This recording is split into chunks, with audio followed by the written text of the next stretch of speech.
इति पिसो भगवा अरहं सम्मा संबुद्धो वेजा चरण संपन्नो सुगतो लोकविदो अनुत्तरो पुरीसतम सारथी सत्था देव मनुष्यानम बुद्धो भगवती।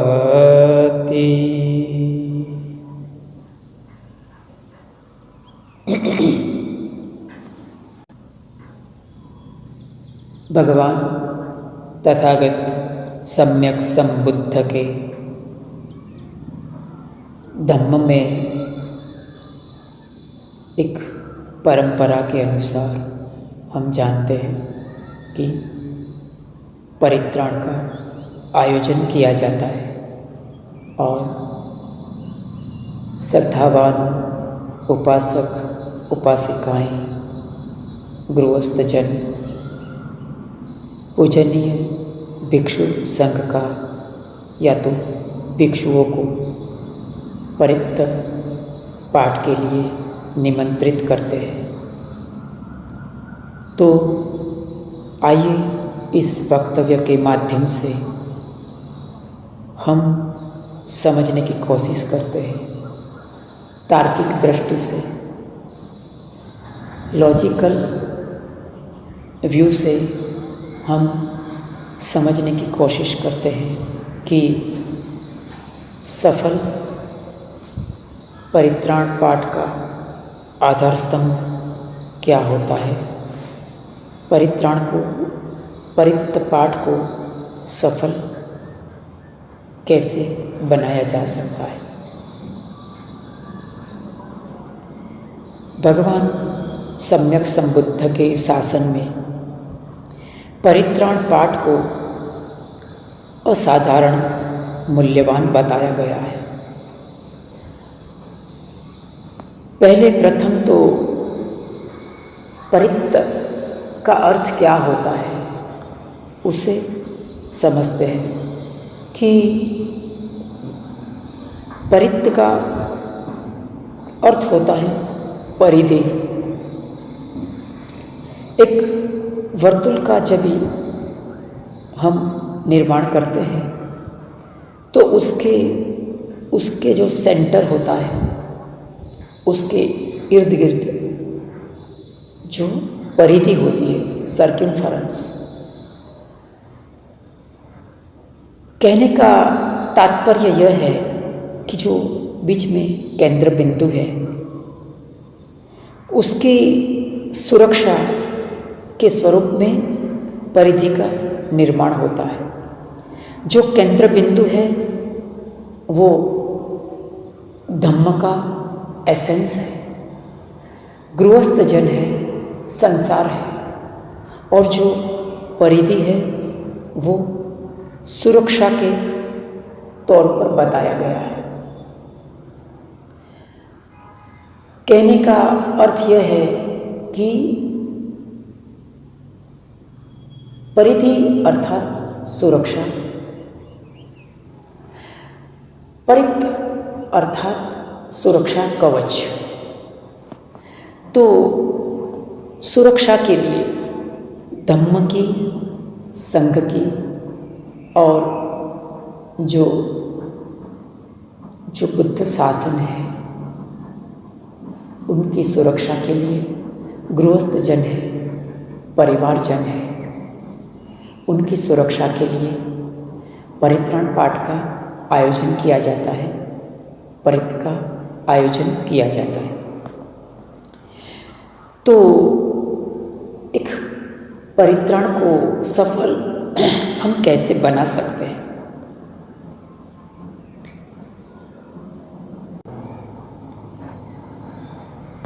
याद रहे परित्राण का असरकृत होना सफल होना या बेअसर होना निर्भर करता है परित्राण के दौरान रखी गई एकाग्रता के ऊपर, परित्राण के दौरान उपयोग में लाए गए शब्द, अक्षर,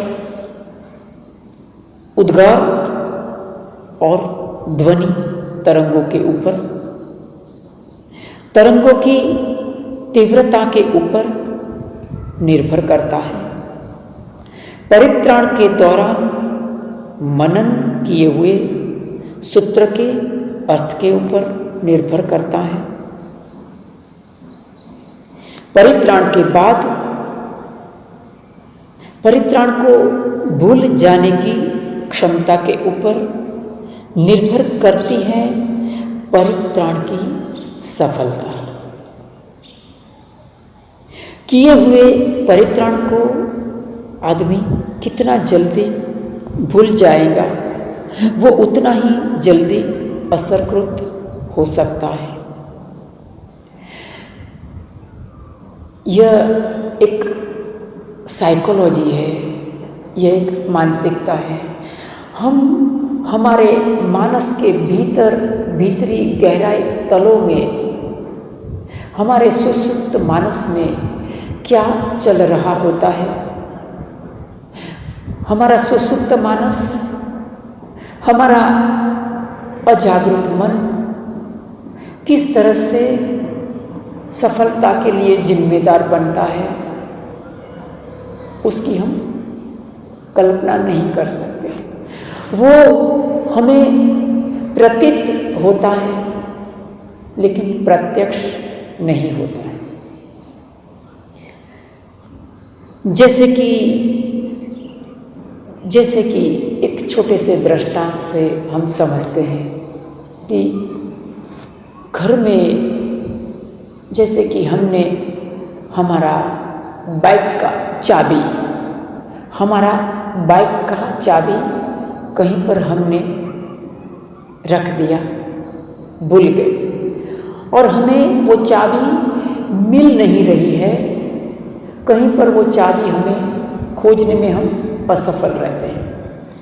हम बड़े ही व्याकुल हो जाते हैं, कितना भी हम खोजते हैं लेकिन वो चाबी हमें मिल नहीं रही है।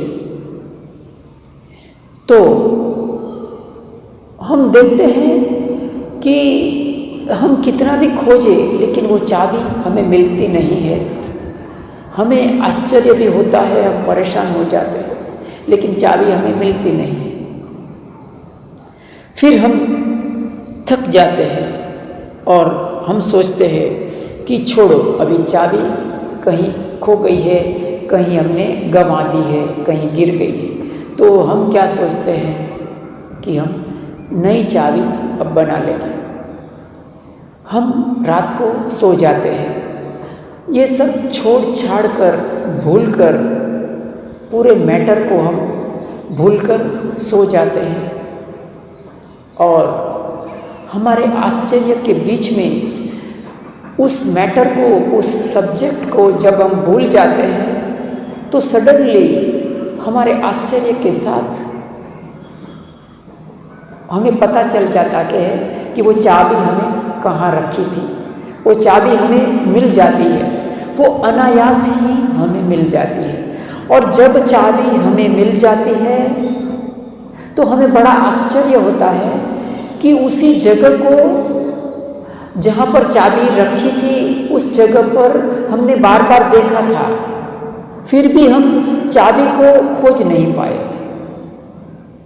ये हमारे अर्धजागृत मन का कमाल होता है, अर्धजागृत मन का प्रभाव होता है। तो इसीलिए जब भी हम परित्राण करते हैं तो परित्राण करने के बाद अगर हम उसको भूल सकते हैं, हमारे मन से उसको हटा सकते हैं, तो परित्राण का सफल होना संभव बन सकता है। याद रहे, परित्राण का शुरुआत में मैंने जो पहलू ये बताए हैं परित्राण के अनुसंधान में, उसका होना बेहद जरूरी है।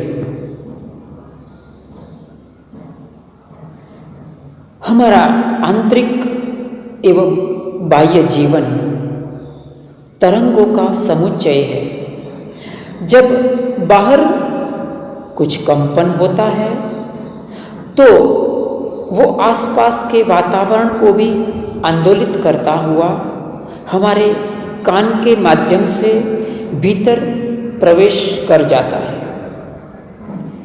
यहाँ दो बातें समझने जैसी है जो कि विज्ञान के लिए अभी तक अनछुई है। इस आश्चर्य को सुनने के लिए आप दिल थाम के बैठना। एक तो बाहर जिस प्रकार के कंपन से ध्वनि उत्पन्न होता है उसी प्रकार का कंपन हमारे कान के पर्दे पर उत्पन्न होता है।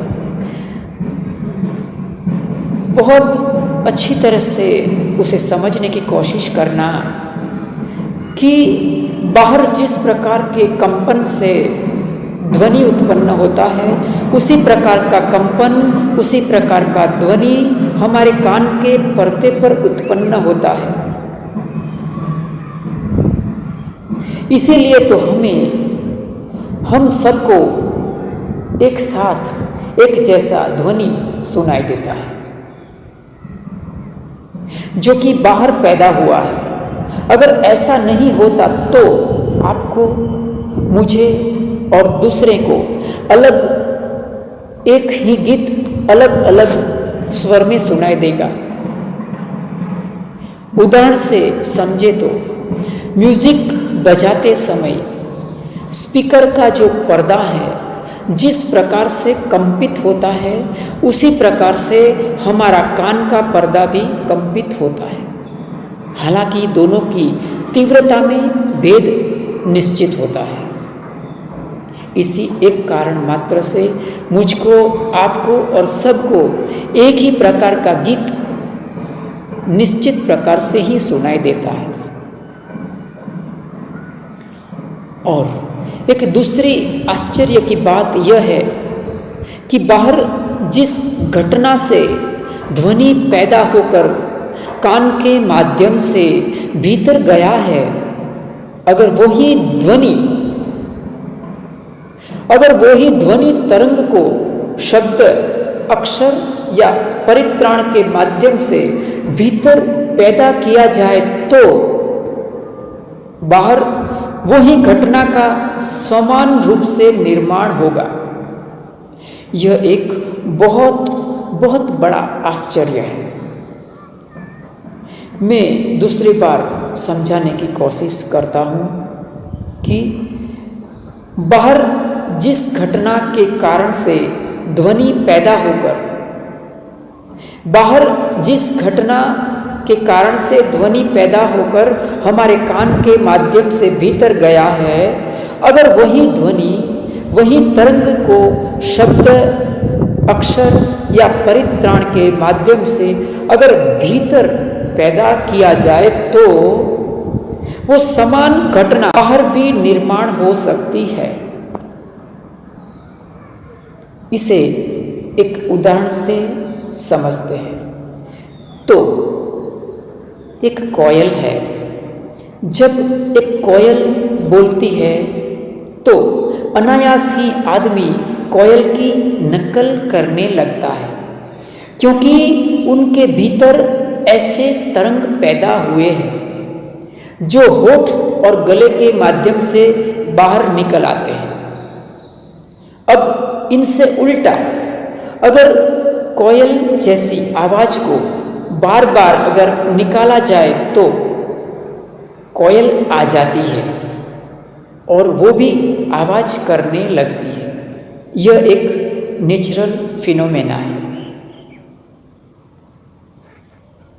यह हवा, आग, पानी, पृथ्वी से भी अविरत ध्वनि तरंग उठ रहे हैं।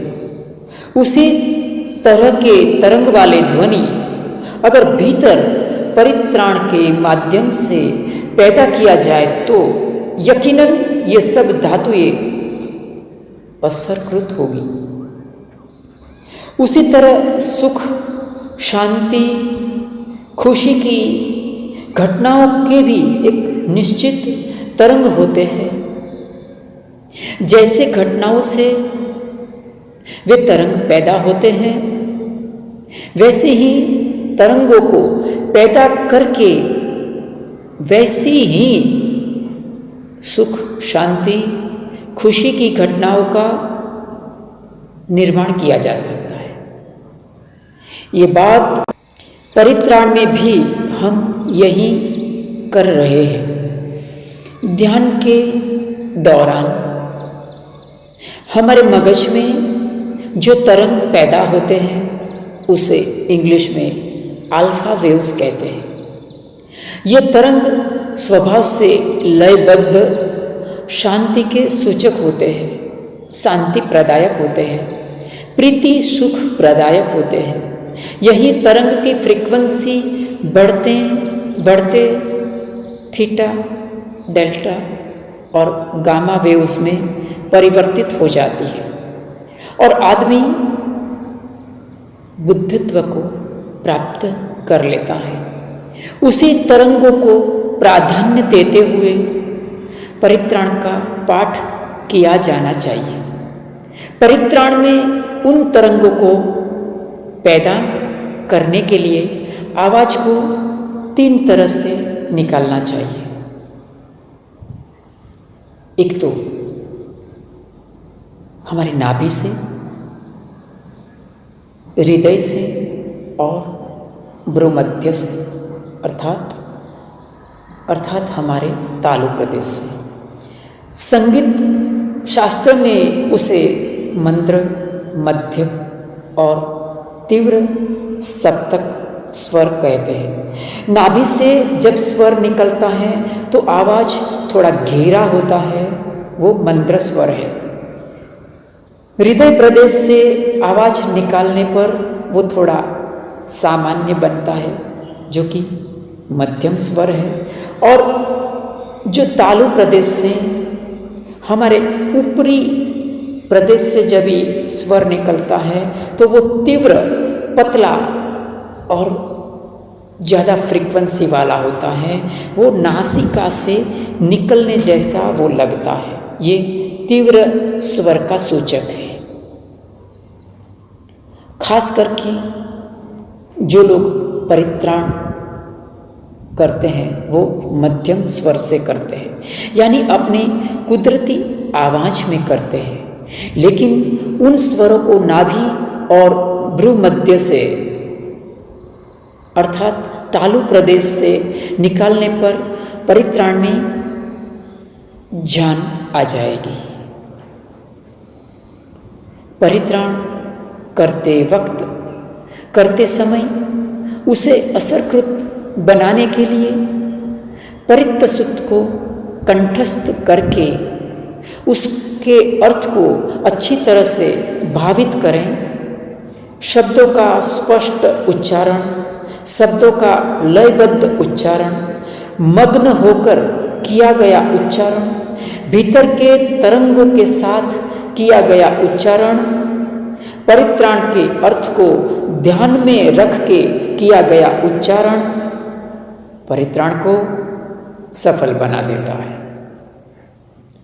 इसके लिए परित्राण करते समय ध्यान की मुद्रा में बैठ के शरीर को सीधा, स्थिर और शिथिल रख के आंखें बंद करके लयबद्ध एकाग्रता से परित्राण का पाठ किया जाना चाहिए। जब भी परित्राण का पाठ करें तो शरीर में भीतर सूक्ष्म सूक्ष्म तरंगे महसूस होना जरूरी है।